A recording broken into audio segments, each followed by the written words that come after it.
m'appelle Pascal Liévaux, je suis conservateur du patrimoine à la direction de l'architecture et du patrimoine, plus particulièrement à l'inventaire, où je m'occupe de tout ce qui concerne l'architecture du point de vue de la méthodologie et de l'aspect scientifique, recherche, publication. Et je viens de l'université, j'ai enseigné plusieurs années à l'université de Tours l'histoire de l'architecture moderne et tout particulièrement au Centre d'études supérieures de la Renaissance.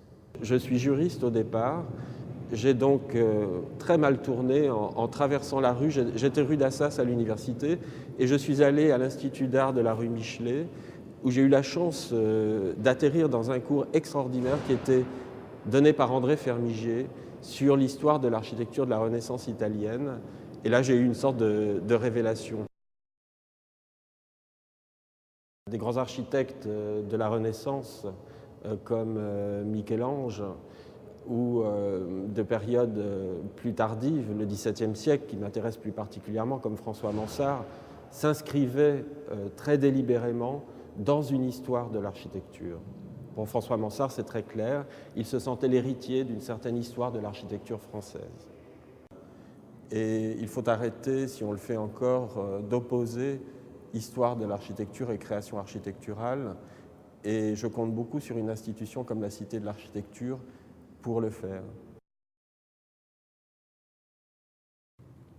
Pour moi, une architecture de qualité, c'est avant tout une architecture qui répond aux besoins que l'on a exprimés à un moment donné, que la société ou une personne a pu exprimer à un moment donné, et qui, en plus de répondre à ces besoins, procure du bonheur, de la joie.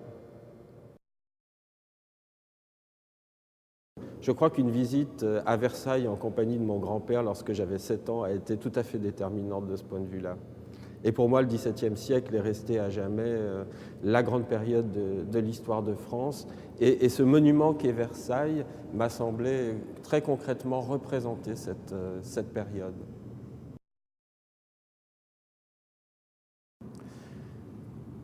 Pour cette période du XVIIe siècle, plus qu'une architecture de référence, j'aurais plutôt tendance à parler d'un architecte de référence, qui serait pour moi François Mansart, qui est, comme on l'a dit très heureusement à l'occasion de la belle exposition qui lui a été consacrée il y a quelques années, un dieu de l'architecture, dans la mesure où il a su s'inscrire dans une certaine tradition de l'histoire de l'architecture française et en même temps proposer des solutions absolument nouvelles et d'une beauté stupéfiante.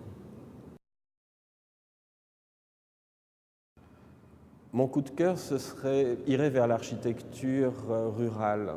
C'est une architecture qui exprime à merveille les aspirations, les besoins d'une population à un certain moment de l'histoire et qui a eu cette capacité extraordinaire à évoluer au cours du temps.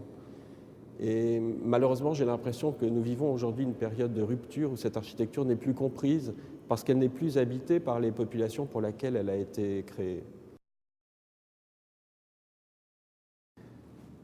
Je suis tout sauf un passéiste et je n'ai pas du tout envie de remonter le temps. Tout au contraire, mon rêve serait de voir ce qui se passera d'ici 1 siècle, 2, 3 siècles, pour voir comment, notamment, l'architecture évoluera, l'utilisation de nouveaux matériaux et l'expression d'une nouvelle sensibilité artistique. Ça, je serais partant aujourd'hui même.